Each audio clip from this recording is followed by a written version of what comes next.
جتنا اس کا وہ چیز فیل کر لو, روحانیت فیل کر لو. روحانیت اسی طرح آتی ہے, بھوک سے ہی روحانیت آتی ہے. جو بندہ زیادہ کھاتا ہے, زیادہ سوتا ہے, وہ روحانی تو کبھی نہیں ہو سکتا. یہ تو بنیادی باتیں ہیں, بنیادی اصول ہے. کم بولنا, کم کھانا, کم سونا, یہ روحانیت کی نشانی ہے. حکیم لقمان سے کسی نے پوچھا تھا کہ آپ کے ہاں اتنے لوگ آتے ہیں آپ سے مشورہ کرنے, آپ حکیم کیسے بن گئے؟ تو انہوں نے کہا کہ 6 چیزیں ہیں: کم کھاؤ, کم سو, کم گفتگو کرو, وعدہ جب کرو تو نبھاؤ, آنکھوں میں حیا پیدا کرو, جب بولو سچ بولو. یہ 6 ایک باتیں انہوں نے بتائیں, تفسیر میں آتا ہے سورہ لقمان کی.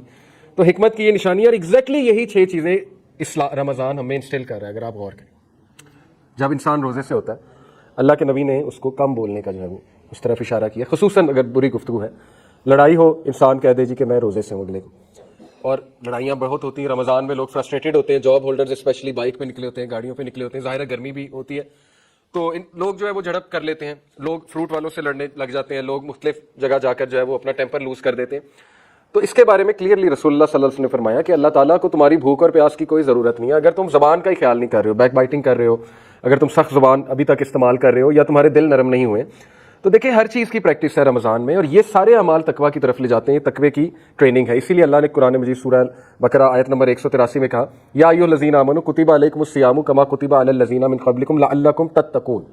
اے لوگوں جو ایمان لائے ہو, رمضان ہم نے تم پر روزے ہم نے تم پر فرض کیے ہیں جیسے پچھلی قوموں پر فرض کیے تھے, لعلکم تتقون, تاکہ تم متقون بن جاؤ, تقوی والے بن جاؤ, پرہیزگار بن جاؤ.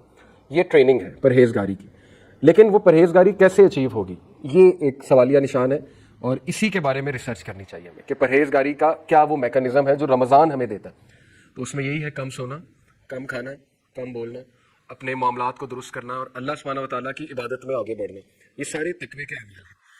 تو اس کے علاوہ بہت سی حدیث میں آپ کے سامنے رکھتا ہوں رمضان کے ورچوز کے اوپر. اور یہ بات بھی یاد رکھیں کہ رمضان جو ہے یہ جوائے کا منتھ ہے مسلمان کے لیے, ہیپینس کا منتھ, خوشی کا منتھ ہے. اس میں خوش رہنا چاہیے انسان کو. اور اس میں حدیث بھی ہے صحیح البخاری کی, رسول اللہ صلی اللہ علیہ وسلم نے فرمایا, the fasting person has 2 kinds of happiness. روزے رکھنے والا جو ہے اس کے لیے 2 خوشیاں ہیں. ایک happiness when he breaks his fast, وہ فطری ہیپینس ہے.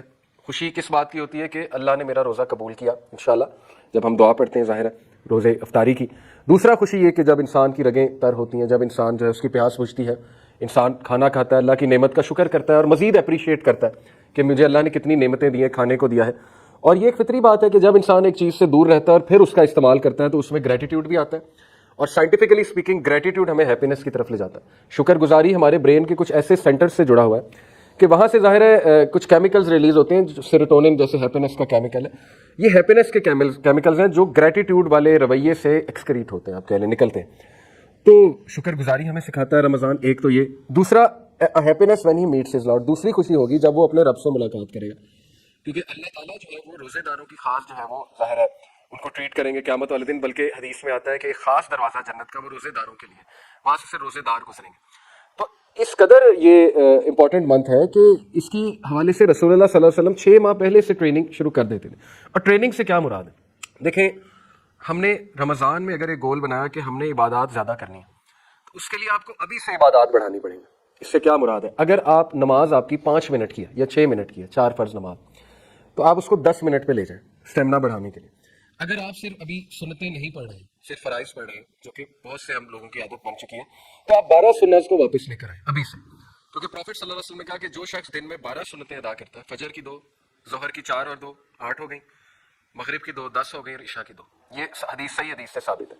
وہ جو عشاء کی 17 رکعات ہیں وہ ظاہر ہے ضعیف روایات ہیں, وہ ثابت نہیں ہے. تو یہ 12 سنتیں ثابت ہیں صحیح حدیث سے. تو جو یہ 12 سنتیں ادا کرتا ہے, اللہ کے نبی نے کہا کہ جنت میں اس کے لیے خاص محل بنایا جاتا ہے. تو ابھی سے اس کی پریکٹس شروع کر دینی چاہیے. ابھی سے 12 سنتیں آپ پڑھنا شروع کر دیں تاکہ رمضان میں پڑھنا مزید آسان ہو.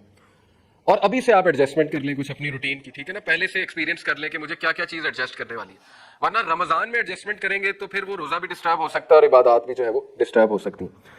اسی طرح مثال کے طور پہ آپ کہتے ہیں میں قرآن زیادہ سے زیادہ پڑھوں گا رمضان میں, تو آپ ابھی سے وہ عادت ڈالیں. آپ اپنی سنتیں جو ہیں ان میں سورہ اخلاص کی جگہ اور سورج پڑھیں جو بھی آپ کو آتی ہیں. ہم زیادہ تر سورہ اخلاص پڑھتے ہیں, ہماری عادت ہے. تو آپ مختلف سورج پڑھنا شروع کریں 30ویں پارے کی. اس سے کیا ہوگا, آپ کی نماز میں ایک آپ کو خشیت بھی فیل ہوگی, ٹھیک ہے نا. آپ زیادہ صورتیں پڑھیں گے, آپ کی توجہ بھی نماز کی طرف آئے گی, ایک فطری بات ہے. تو ابھی سے وہ پریکٹس شروع کر دیں. اسی طرح آج سے ہی قرآن مجید کو ٹارگٹ بنائیں کہ میں اس کی تلاوت زیادہ سے زیادہ کروں, تاکہ جب منتھ آف رمضان آئے تو میرے لیے کوئی ایک دم سے نئی چیز نہ ہو, پہلے سے اسٹیمنا بلڈ ہوا ہوا ہے. پہلے سے تھوڑی ایکسرسائز کی ہوئی ہے تو اس میں مزید دل نرم ہو جاتا ہے، کیونکہ رمضان سے زیادہ فیوریبل ماحول کوئی بھی نہیں ہے. رمضان has come، یہ صحیح حدیث ہے مسند احمد کی.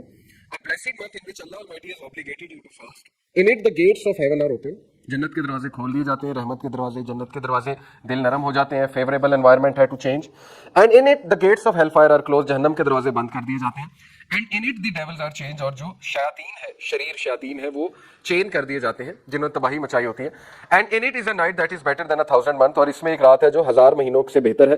Thus whoever is deprived of its good is truly deprived، لہٰذا جو بھی اس سے فائدہ نہ اٹھا سکا وہ واقعی ہی ایک بدبخت انسان ہے، ٹرولی ڈپرائیوڈ انسان ہے، وہ بہت زیادہ ڈیپریویشن ہے اس کی زندگی میں. تو اس لیے ابھی سے ایسے گریٹ منتھ کی محنت ہمیں شروع کرنی چاہیے. اگر آپ نے پلان بنایا ہے کہ میں نے کچھ دعائیں یاد کرنی ہیں تو آپ ابھی سے وہ دعائیں یاد کرنا شروع کر دیں، تاکہ رمضان میں ان دعاؤں کو آپ پڑھیں.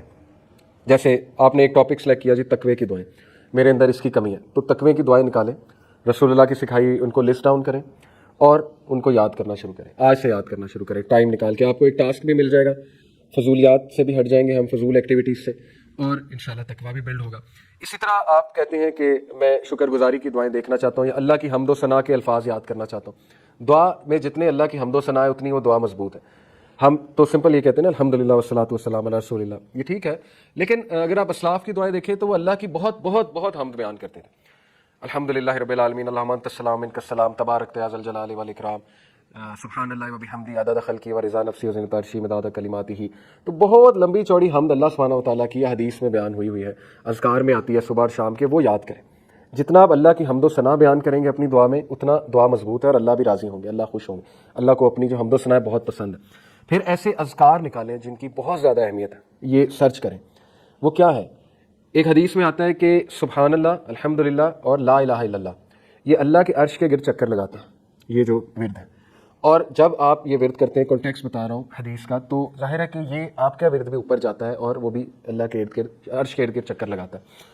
تو یہ اتنا پاورفل ورد ہے اور کچھ بھی نہیں ہے. اس سے نہ آپ کی کوئی میٹنگ رکی، نہ ڈرائیونگ رکی، کچھ بھی نہیں رکا. ڈرائیونگ کرتے کرتے سبحان اللہ، الحمدللہ، لا الہ الا اللہ حدیث کے مطابق. پھر درود ابراہیمی کی کتنی زیادہ فضیلت ہے. پھر ظاہر ہے استغفر اللہ توبو الیہ کی کتنی فضیلت ہے. جو کوئی اللہ کا استغفار کرتا ہے اللہ اسے ہر مشکل سے نکال لیتا ہے، اللہ اس کا رزق بڑھاتا ہے. استغفار کے کتنے فائدے ہیں. تو ابھی سے اپنے دل کو، اپنی زبان کو ابھی سے آپ کو تر کرنا پڑے گا اپنے ذکر کے ساتھ، تاکہ آپ کی پریکٹس ہے اور وہ ذکر جو ہے وہ جاری ہو جائے آپ کی زبان میں. ادروائز مشکل ہوتا ہے پریکٹس اس کی. ہم نہیں چاہتے کہ رمضان میں وہ پریکٹس کریں، یہ مسٹیک ہے. زیادہ تر لوگ رمضان کو as a month of practice لیتے ہیں، جبکہ اس سے پہلے پریکٹس ہے، اس منتھ میں اصل میں عمل ہے، اور وہ عمل آپ کو نیکسٹ 11 منتھس میں بہت زیادہ فائدہ دے گا. بہت سے لوگ اس چیز کا ویٹ کر رہے ہوتے ہیں کہ یار نماز میں ابھی نہیں شروع کروں گا، رمضان آنے دو، رمضان میں 5 وقت شروع کر دوں گا، سنتیں بھی ادا کرنا شروع کر دوں گا. تو وہ ایک غلطی ہے میرے نزدیک، مطلب میں اس کو ایسے دیکھتا ہوں. باقی اللہ جس کو ہدایت دے، رمضان میں ڈیفینیٹلی بہت سے لوگ چینج ہوتے ہیں. میں یہ سمجھتا ہوں کہ آپ ابھی سے شروع کریں اور اس منتھ میں بڑھائیں، مزید بڑھائیں ان چیزوں کو.